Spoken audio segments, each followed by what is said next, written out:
السلام علیکم ورحمۃ اللہ وبرکاتہ۔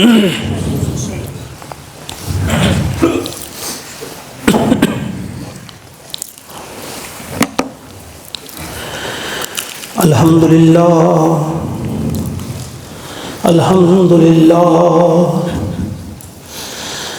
للہ رب العالمین، الصلاۃ والسلام علی رسولہ الامین وعلی آلہ واصحابہ اجمعین، اما بعد فقد قال اللہ عز وجل: فاعوذ باللہ السمیع العلیم من الشیطان الرجیم، بسم اللہ الرحمن الرحیم، یا ایہا الذین آمنوا کتب علیکم الصیام کما کتب علی الذین من قبلکم لعلکم تتقون۔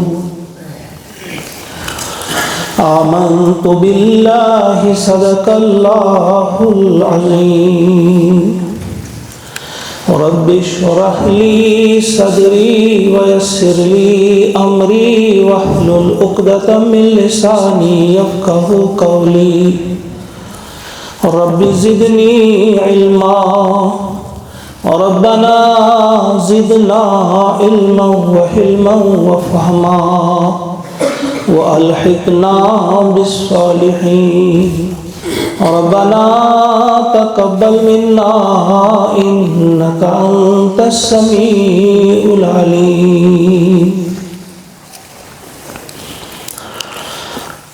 معزز و محترم حاضرین،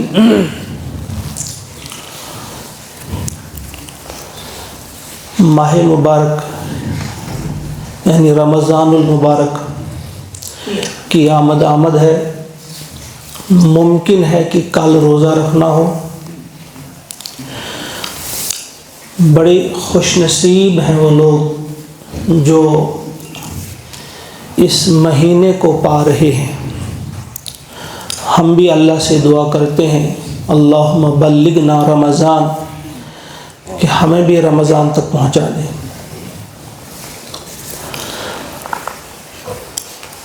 دیکھیے، چند باتوں کی طرف آپ کی توجہ مبذول کروں گا۔ کم و بیش 1,24,000 انبیاء کرام جو تشریف لائے ہیں دنیا میں،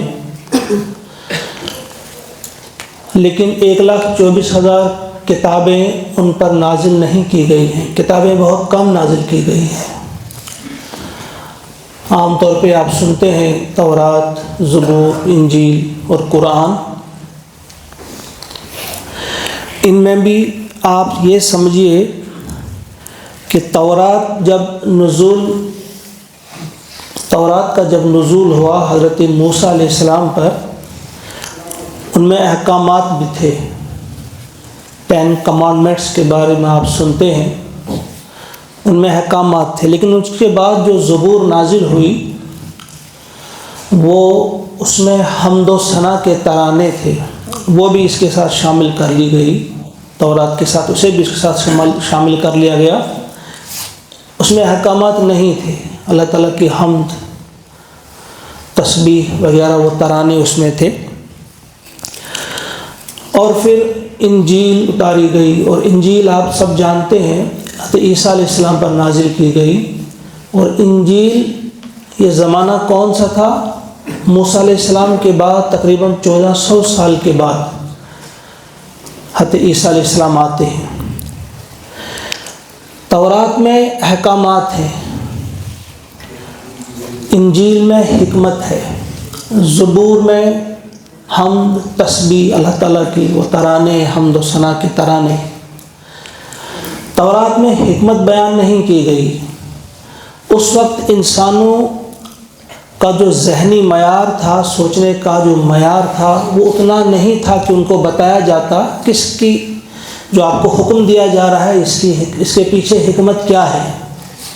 جیسے ایک بچہ ہوتا ہے، اسے جب آپ روکتے ہیں کسی کام سے کہ بھائی فلاں کام آپ نہیں کریں گے، اسے اس کی حکمت نہیں سمجھاتے۔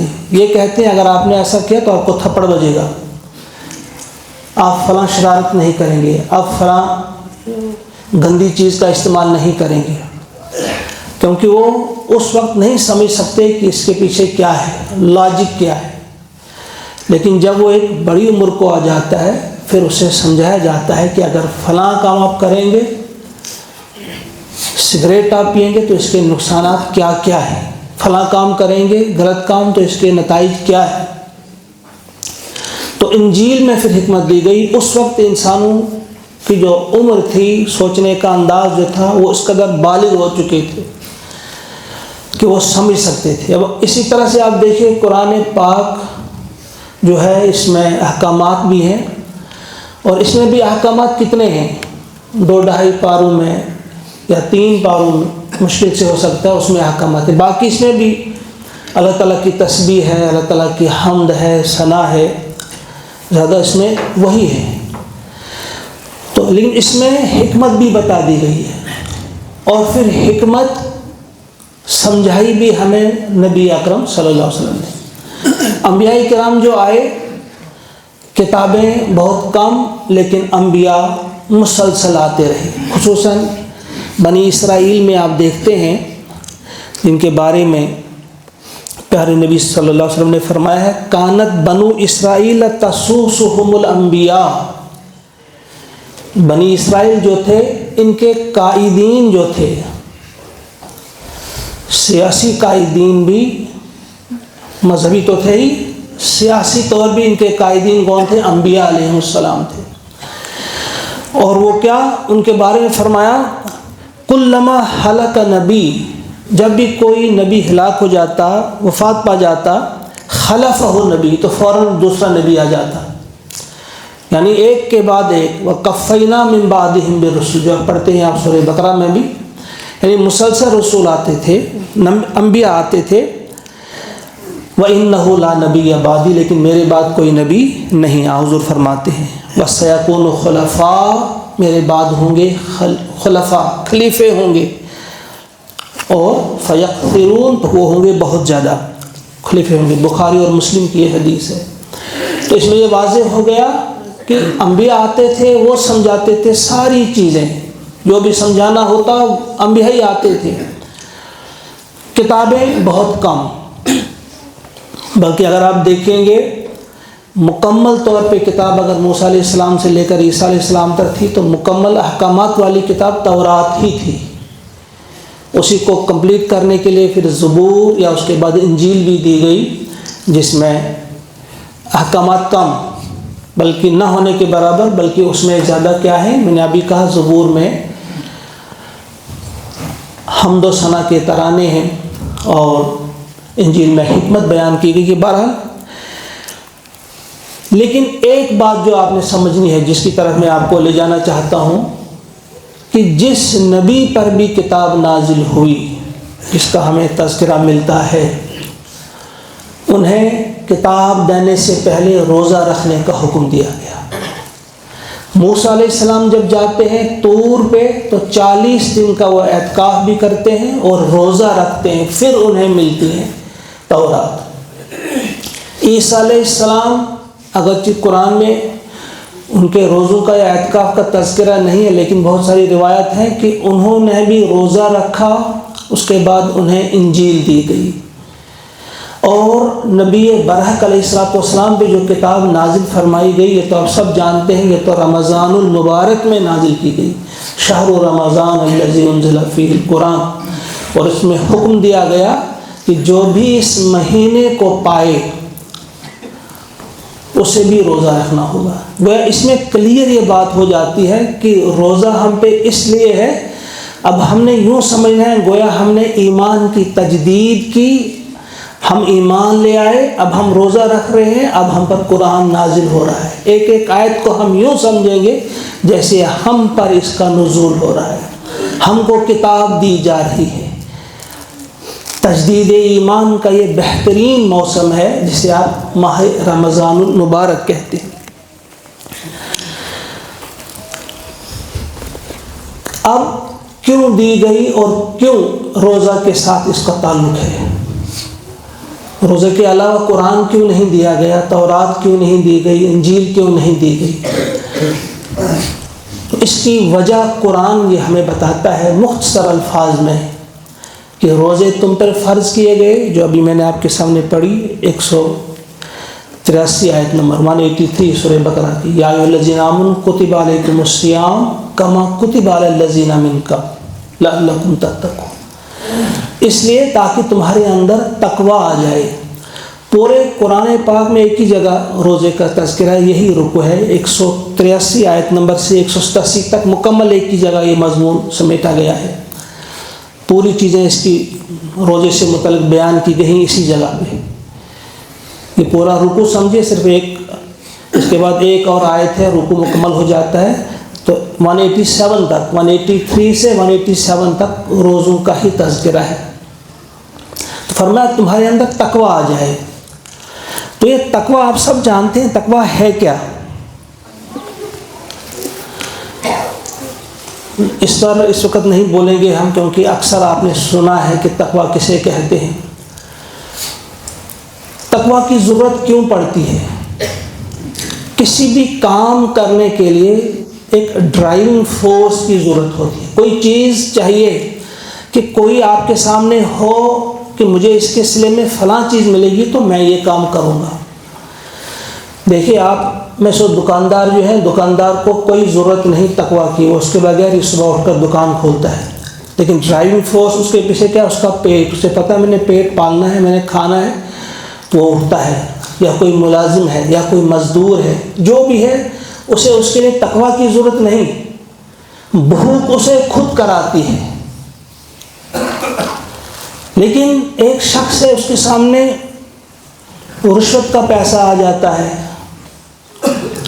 سود کا پیسہ آ جاتا ہے، اس سے رکنے کے لیے کوئی طاقت تو چاہیے ایسی کہ جو اسے روکے اس سے کہ غلط ہے یہ، یا کوئی اچھا کام کرنا ہے اس کے لیے بھی کوئی طاقت تو چاہیے کہ وہ تیار ہو جائے وہ اچھا کام کرنے کے لیے، کوئی نیکی کرنے کے لیے، کسی کی مدد کرنے کے لیے، کسی کو کھانا کھلانے کے لیے۔ تو وہ طاقت جو ہے اسی کا نام تقوی ہے۔ تو یہ کیوں ملتی ہے اسی مہینے میں؟ اس کی وجہ بھی سمجھے کہ انسان جو ہے وہ جو ہے صرف جسے ہم نظر جو ہمیں آتا ہے مٹی سے بنا ہوا، یہ صرف یہ جسم جو ہمارا ہے یہی انسان نہیں ہے، یہ تو حیوانی وجود ہمارا ہے، ہمارا ایک روحانی وجود بھی ہے۔ جس طرح سے مولانا رومی نے ایک بات کہی ہے، آدم ذات طرف معجون است، فرشتہ سرشتہ وز حیوان۔ مولانا رومی کی بڑی خوبصورت بات ہے کہ یہ عجیب قسم کا معجون ہے، مرکب ہے، یہ ملا جلا ہے۔ یہ کس قسم کا معجون ہے؟ یہ اس میں فرشتے جیسی صفات بھی اس کے اندر ڈال دی گئی ہیں، گوندا گیا ہے یہ، جیسے اس کے اندر فرشتوں والی صفات بھی ہیں اور حیوانی صفات بھی ہیں۔ جس طرح ہم اس کو اب الگ سمجھے ایسے کہ ہم کبھی کبھی روح اور جان کو ایک چیز سمجھتے ہیں، جان الگ چیز ہے اور روح الگ چیز ہے۔ بچہ جب ماں کے پیٹ میں ہوتا ہے، روح اس میں پھونکی جاتی ہے 4 مہینے بعد، 120 دن کے بعد، تب تک بھی وہ زندہ ہوتا ہے، جان اس کے اندر اس وقت بھی ہوتی ہے، لیکن روح اس کے بعد اس میں آ جاتی ہے۔ جان پیڑ پودوں میں بھی ہے لیکن روح ان میں نہیں ہے، روح صرف انسان میں ہے۔ وہ انسان کا ایک روحانی وجود بھی ہے، یہ صرف حیوانی وجود اس کے اندر نہیں ہے۔ عام طور پہ ہم نے بہت زیادہ کھا کر، بہت زیادہ مستیاں کر کے اپنے اس جسم کو بڑا مضبوط کیا ہوتا ہے، اور اس کے اندر ہم نے اپنی روح کو دفن کر دیا ہوتا ہے۔ تو ماہ مبارک میں جب ہم روزہ رکھتے ہیں، تھوڑا سا جو ہمارا جسم جو ہے وہ کمزور ہوتا ہے، روح تھوڑی سی ڈھیلی پڑ جاتی ہے، پھر رات کے وقت ہم روح کو بھی غذا دیتے ہیں، اسے بھی غذا کی ضرورت ہے، اور روح کی غذا اللہ کا کلام ہے، روح کی غذا روح ہے۔ روح قرآن کو بھی کہتے ہیں، روح فرشتوں کو بھی کہتے ہیں، اور روح ہمارے اندر بھی ہے۔ وہ روح لے کر آیا قرآن. قرآن بھی روح کو لایا روح نے، اور روح محمد تک پہنچا دیا. جگر مراد آبادی نے بڑی خوبصورت بات ایک کہی ہے. انہوں نے کہا نغمہ وہی ہے نغمہ جس کو روح سنے اور روح سنائے. روح نے نغمہ سنایا، یعنی جبریل امین نے نغمہ سنایا، اور نغمہ بھی روح، اور سنایا بھی روح کو، یعنی روح محمد پہ نازل کیا گیا قرآن پاک. تو یہ نغمہ یا یہ روح جو اس مہینے میں ہمیں ملنے جا رہا ہے، ہم نے سمجھنا ہے کہ ہمیں یہ ملے گا. اس کے لیے کیا ضروری ہے؟ یہ غذا جب ہمیں ملے گی، دن بھر ہم روزہ رکھیں گے، تھوڑے سے ہمارے قوا ڈھیلے پڑ جائیں گے، ذرا کمزوری آ جائے گی، تو روح میں تھوڑی سی طاقت آ جائے گی. رات کو جب گلوکوز لگے گا، اس کو روح کا ہی گلوکوز پھر لگے گا، قرآن کی جو طاقت اسے ملے گی، اس میں پھر وہ جوش آ جائے گا، یہ سمجھ جائے گا کہ پھر اس کی اپنی ذمہ داری کیا ہے. اب دیکھیے اگلی والی آیت میں جو اللہ تبارک و تعالیٰ نے بات فرمائی ہے، وَإِذَا سَأَلَكَ عِبَادِي عَنِّي فَإِنِّي قَرِيبٌ. وَإِذَا سَأَلَكَ، ان سب آیتوں کو سامنے رکھیے، پورا مضمون آ جاتا ہے، روزوں کا مقصد بھی ہمیں سمجھ آ جاتا ہے. اگر ہم بغیر مقصد ہمیں معلوم ہی نہیں کہ ہم روزہ کیوں رکھتے ہیں، پھر سب بیکار ہو جاتا ہے. پہلے بھی آپ نے یہ قول سنا ہے، المتعبد بلا فقہ کالحمار فی الطاحون. بغیر سوچے سمجھے عبادت کرنے والا ایسا ہے جیسے کولہو کا بیل، گدھا. کوہلدان چن آسن، کوہلدان دش پکناون تمشن پتہ آسن میں کیش پکناون. یمس پتہ ہی آسن بہ کیش عبادت کرن، تو اس کی عبادت وہی ہے کولہو کا بیل. ہمیں پتہ ہونا چاہیے ہم روزہ رکھتے ہیں کیوں رکھتے ہیں. اس لیے میں آپ کے سامنے رکھ رہا ہوں کہ روزے آ رہے ہیں، اس کے لیے ہم نے مینٹلی پریپیئر رہنا ہے. اب دیکھیں وَإِذَا سَأَلَكَ عِبَادِي، انہی آیات میں فرمایا جا رہا ہے، اور جب آپ سے سوال کریں میرے بندے انی، میرے بارے میں، وَإِذَا سَأَلَكَ عِبَادِي عَنِّي فَإِنِّي قَرِيبٌ، تو میں بہت قریب ہوں. یعنی جب آپ روزہ رکھیں گے، روزہ رکھنے کے بعد آپ کو ایک طلب محسوس ہوگی. روزے کے بعد آپ اللہ کو پہچاننا چاہیں گے، جاننا چاہیں گے.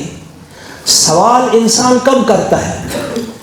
سوال انسان اس وقت کرتا ہے جب اس کو اس کی طلب ہو، ضرورت ہو.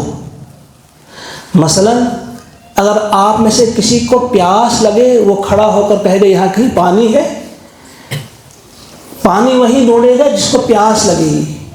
تو جب ایک شخص روزہ رکھتا ہے، روزہ رکھنے کے بعد والی یہ آیت آئی وَإِذَا سَأَلَكَ عِبَادِي، روزہ رکھنے کے بعد اسے ضرورت محسوس ہوگی اللہ کی، وہ اللہ کو جاننا چاہے گا.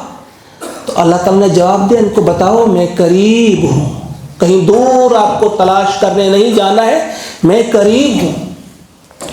اس لیے ایک دعا ہمیں یہ بھی سکھائی گئی ہے، تراویح کی تسبیح میں ہم یہ بھی پڑھتے ہیں، نوّر قلوبنا بنور معرفتک، اے ہمارے مولا ہمارے دلوں کو تو اپنی معرفت کے نور سے منور کر دے. روزوں کا ایک مقصد یہ ہے کہ ہمارے اندر طلب پیدا ہو، پھر ہم ڈھونڈیں اللہ کو. اور اللہ تعالیٰ نے فرمایا وَإِذَا سَأَلَكَ عِبَادِي، روزہ رکھنے کے بعد آپ یہ ضرور آپ سے سوال کریں گے اللہ کہاں ہے، اللہ سے میں نے کیا مانگنا ہے، کیا مجھے چاہیے، میری ضرورت کیا ہے. وَإِذَا سَأَلَكَ عِبَادِي عَنِّي فَإِنِّي قَرِيبٌ، تو میں تو بہت دور ہوں، کہیں دور آپ نے مجھے ڈھونڈنے نہیں جانا ہے. آپ کو کسی پادری کے پاس نہیں جانا ہے کہ وہ آپ کو ملائے گا خدا کے ساتھ. آپ کو کسی بزرگ کے پاس جانے کی ضرورت نہیں ہے کہ میں سب سے زیادہ قریب ہوں. سارے پردے ہٹا دو، کوئی کسی پردے کی کسی کی ضرورت آپ کو نہیں، ڈائریکٹ مجھ سے مانگو. وَإِذَا سَأَلَكَ عِبَادِي عَنِّي فَإِنِّي قَرِيبٌ أُجِيبُ دَعْوَةَ الدَّاعِ إِذَا دَعَانِ، میں جواب دیتا ہوں پکارنے والے کی پکار کا جب مجھے پکارتا ہے وہ. فَلْيَسْتَجِيبُوا لِي، لہذا انہیں چاہیے کہ وہ میرے حکموں کو مانیں. وَلْيُؤْمِنُوا بِي، اور انہیں چاہیے کہ مجھ پہ ایمان لے آئیں. لعلہم یرشدون، تاکہ انہیں رشد ملے، رشد، ہدایت۔ یہ کتنا بڑا پیکیج ہے اللہ تعالیٰ کی طرف سے۔ آپ دیکھیں روزوں کے ذریعے ایک تو تقویٰ آپ کو ملے گا، اوپر آپ نے دیکھا لعلکم تشکرون کہا گیا، شکر گزار بندے آپ بنیں گے۔ یہاں لعلہم یرشدون، آپ کو رشد ملے گا، یعنی بہت چیزیں آپ کو ملیں گی۔ یہ رشد کیا ہے؟ اس رشد کو سمجھیے ذرا۔ رشد کو آپ کہہ سکتے ہیں آج کی زبان میں اس سینس، جس طرح ایک سینس ہوتی نا، جس طرح سیوک سینس ہم کہتے ہیں، فلاں سینس، ڈرائیونگ سینس، فلاں چیز سینس، یہ رشد ہے۔ یا جس کو آج آپ کی زبان میں آپ ویژن بھی کہہ سکتے ہیں، ویژن، یعنی ان کو پتہ چلے گا کہ میں کیوں آیا ہوں، مجھے کیا کرنا ہے۔ میں کیا صرف گائے بیل بھینس کی طرح کھانے کے لیے آیا ہوں کہ مجھے کوئی کرنے کا کام بھی ہے، میرا کوئی زندگی کا مقصد بھی ہے۔ یہ چیز اس کے لعلہم یرشدون کا مطلب یہ ہے، روزوں کے ذریعے اسے پتہ چلے گا کہ اسے کیا کرنا ہے یہاں پہ۔ ورنہ نفس جس نے اس کو جکڑ کے رکھا ہے اصلی انسان کو، جو اصل انسان ہے روح، ورنہ یہ نفس کے پیچھے ہی چلتا جائے گا اور اسی کے یہ اس کو لے جائے گا اپنے پیچھے۔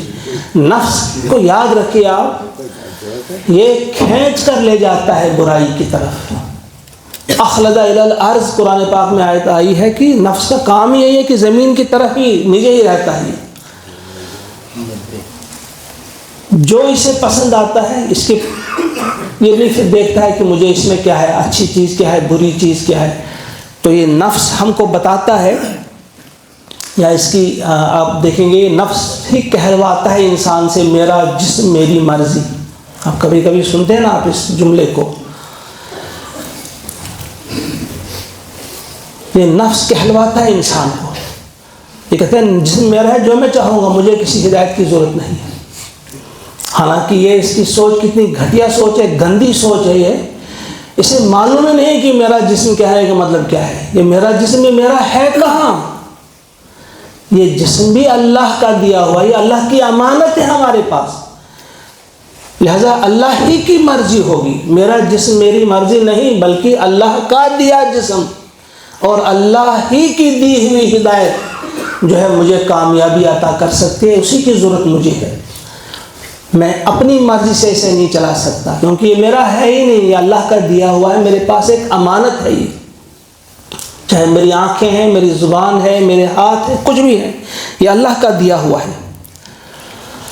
تو اس چیز کو ہمیں سمجھنے کی بڑی ضرورت ہے کہ روزوں کے ذریعے جسم کو تھوڑا سا کمزور کیا جائے گا، اور اپنے آپ کو یہ سمجھایا جائے گا کہ یہ میرا جسم ہے ہی نہیں، یہ کس کا ہے؟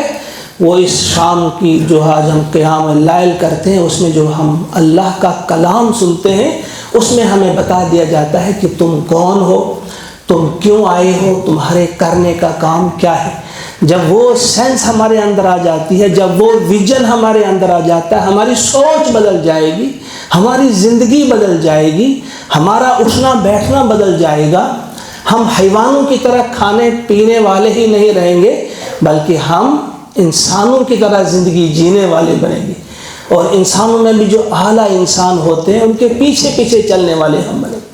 لہذا اس چیز کو آج سمجھے آپ، تب تک آپ یہاں سے نہ اٹھیے جب تک نہ اپنے آپ کو منوائیں گے یہ بات کہ ہمارا جسم جو ہے یہ ہمارا نہیں ہے، یہ اللہ کا دیا ہوا ہے، یہ ہمارے پاس امانت ہے، اس کو ہم کیسے استعمال کریں گے اللہ ہی سے پوچھنا ہے۔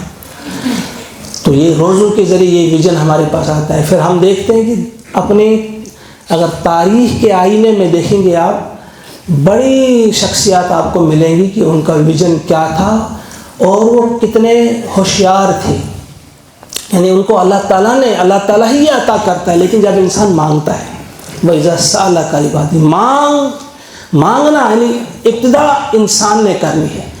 ان تنصروا اللہ ینصرکم، اگر تم اللہ کی مدد کرو گے اللہ تمہاری مدد کرے گا۔ فاذکرونی اذکرکم، تم مجھے یاد کرو میں تمہیں یاد کروں گا۔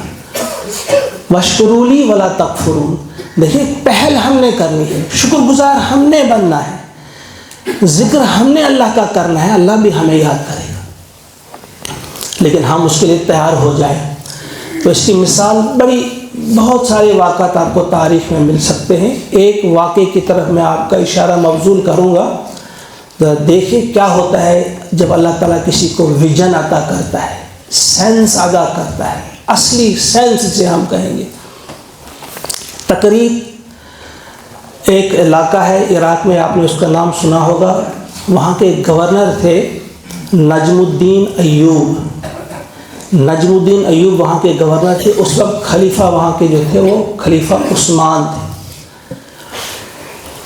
تو نجم الدین ایوب کی عمر کافی ہو چکی تھی، شادی نہیں کی تھی، تو عثمان یعنی خلیفہ نے ان سے کہا آپ شادی کیوں نہیں کرتے، آپ کی اتنی عمر ہو گئی ہے۔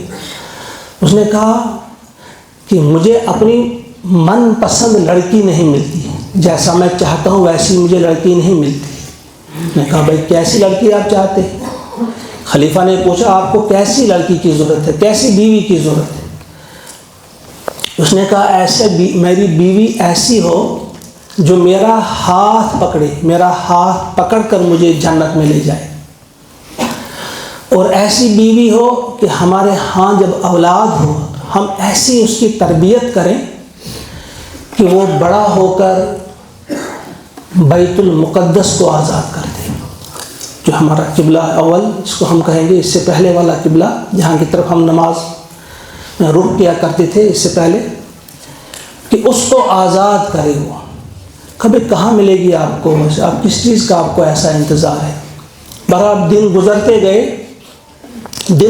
گئے تو اس نجم الدین ایوب کا ایک شیخ تھا، ایک بزرگ تھا جس سے یہ تربیت حاصل کرتا تھا، اس کے پاس بیٹھا ہوا ایک دن، تو وہاں عورتیں بھی آتی تھی تربیت کے لیے، پردے میں ہی تھی وہ، تو ایک لڑکی سے اس نے سوال کیا اس کے شیخ نے کہ بیٹا میں نے آپ کو رشتہ بھیجا تھا، آپ نے وہ قبول کیوں نہیں کیا؟ تو اس لڑکی نے جواب دیا کہ وہ میری مرضی کا نہیں تھا، میرے معیار پہ پورا نہیں اترتا تھا۔ آپ کا معیار کیا ہے، آپ کیسا شوہر چاہیے، آپ کو کیسا چاہتے ہیں آپ؟ اس نے کہا کہ مجھے ایسا شوہر چاہیے، ایسا لڑکا چاہیے جو میرا ہاتھ پکڑ کر مجھے جنت میں لے جائے، اور ہم دونوں کو اولاد ملے تو ہم ایسی تربیت اس بیٹے کی کریں کہ وہ ہمارے اس جو ہمارا بیت المقدس ہے، قبلہ اول ہے، اس کو آزاد کر دیں۔ اب یہ سن رہے نجم الدین ایوب بھی وہاں بیٹھے ہیں، ان کے کان کھڑے ہو گئے۔ ان نے جب بات سنی تو انہوں نے کہا بھائی یہ کون ہے، یہ لڑکی کون ہے، مجھے اس کے ساتھ شادی کرا لو۔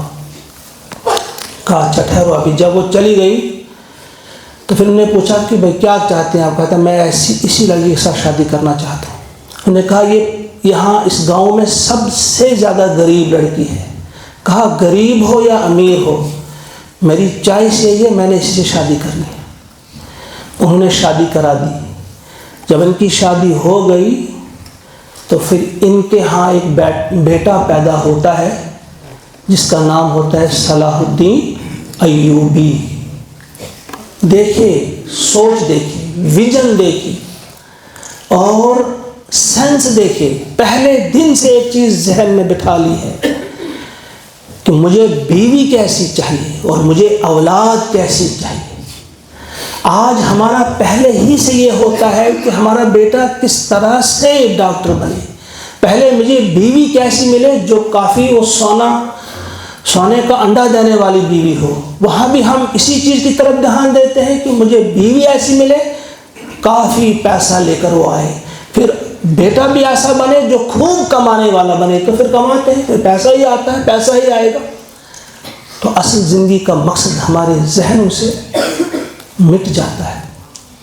تو یہ ویژن یا یہ اس قسم کی سینس کب ہمارے اندر آتی ہے؟ تو اس کے لیے انتہائی ضروری ہے روزہ۔ فرمایا لعلہم یرشدون، تاکہ وہ رشد پائیں، تاکہ انہیں ان کا ایسا ویژن بنے، تاکہ ان کی سوچ درست ہو، تاکہ ان کا سوچنا جو ہے وہ صحیح نہج کا سوچنا، درست انداز کا سوچنا ہو۔ لعلہم یرشدون کا مطلب یہی ہے۔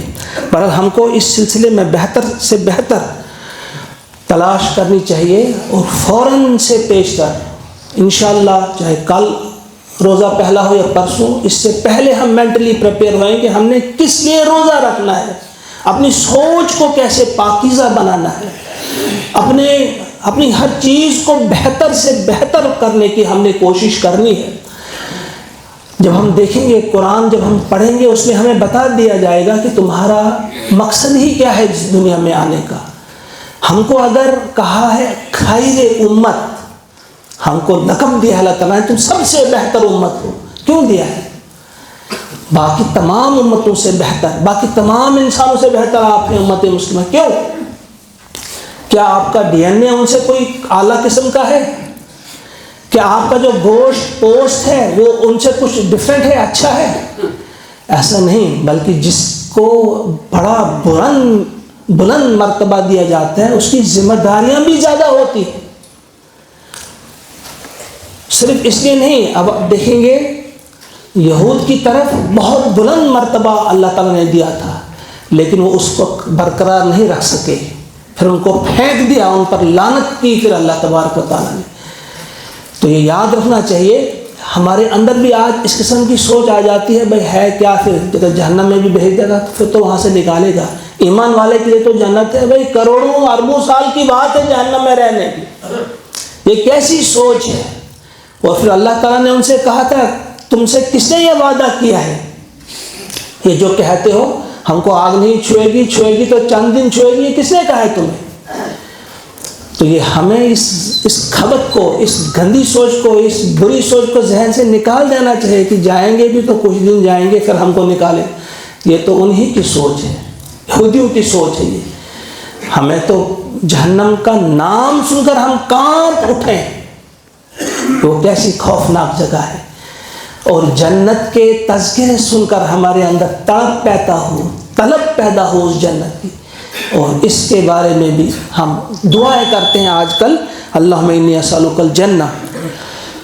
تو آج ہمارے سب جو آپ دیکھیں گے اپنے آس پاس آج کے حالات ہمارے کیسے ہیں، اگر ہم ان کا تجزیہ کریں گے، ہماری اس وقت وہی صورتحال ہے جو یونس علیہ السلام کی صورتحال تھی، مچھلی کے پیٹ میں، اسی طرح سے آج ہم ہیں، اندھیرا ہی اندھیرا ہر طرف ہے، کوئی ہمارا معاون اور مددگار نہیں۔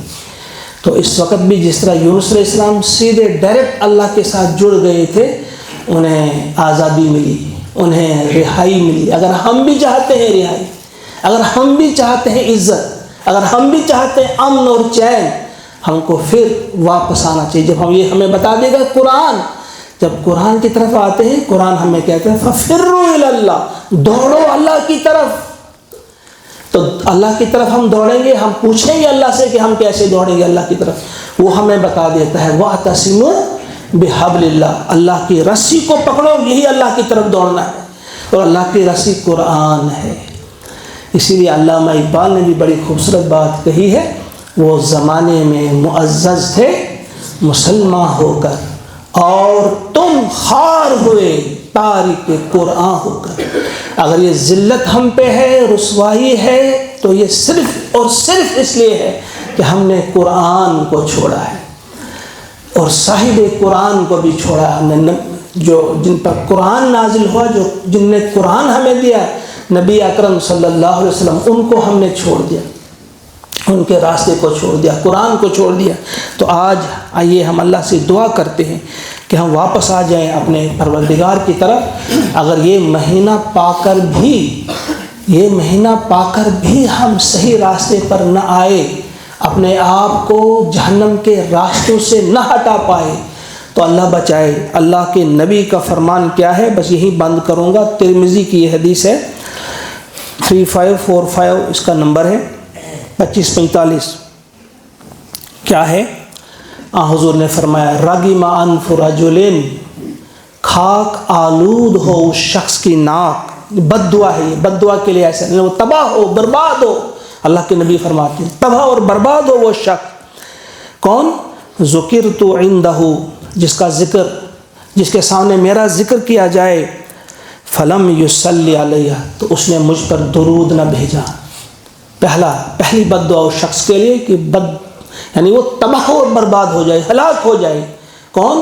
جس کے سامنے میرا تذکرہ ہو، یعنی نبی اکرم صلی اللہ علیہ وسلم کا، اور اس پر وہ درود نہ بھیجے۔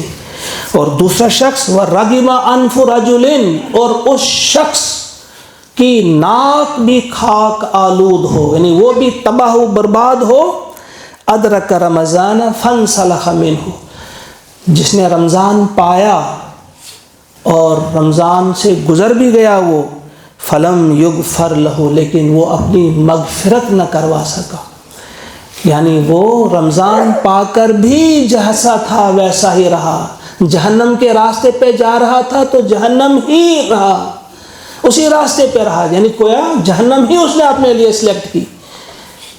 رمضان پا کر بھی اس نے اپنا راستہ، اپنی سوچ نہیں بدلی۔ اور تیسرا وہ شخص وَرَغِمَ أَنْفُ رَجُلٍ، اور خاک آلود ہو اس شخص کی ناک، ادرک عندہ ابواہ الکبر، جس نے والدین کو پایا بڑھاپے میں، فلم یدخلہ الجنہ، تو وہ اسے جنت میں داخل نہ کر سکے، یعنی ان کی خدمت کر کے اس نے اپنے آپ کو جنت کا اہل نہ بنایا اس پر۔ یہ تین شخص کے جو بد دعا کی ہے نبی اکرم صلی اللہ علیہ وسلم نے، مسلم کی حدیث ہے، ترمذی کی حدیث ہے، مسلم میں بھی ہے تھوڑے سے ڈیفرنٹ الفاظ کے ساتھ، تو یہ ترمذی کی حدیث جو میں نے آپ کے سامنے بیان کی۔ اللہ تعالیٰ سے دعا ہے کہ وہ ہم سب کو توفیق عطا فرمائے کہ ہم سمجھیں، سمجھنے والے بنیں، اور سوچ سمجھ کر روزہ اس بار ہم رکھیں، اور روزوں اس وقت جو ہماری حالت ہے، روزوں کے بعد ہماری کچھ اور حالت ہو، ہم اللہ کے محبوب بن چکے ہوں، اللہ کے راستے پہ چلنے والے بن چکے ہوں، اللہ کے دین کو غالب کرنے والے بن چکے ہوں، نبی برحق صلی اللہ علیہ وسلم کے نظام کو نافذ کرنے والے بن چکے ہوں، اس کی طرف لے کر ہم اس مہینے سے گزریں۔ ربنا تقبل منا انک انت السمیع العلیم، آمین۔ السلام علیکم ورحمۃ اللہ۔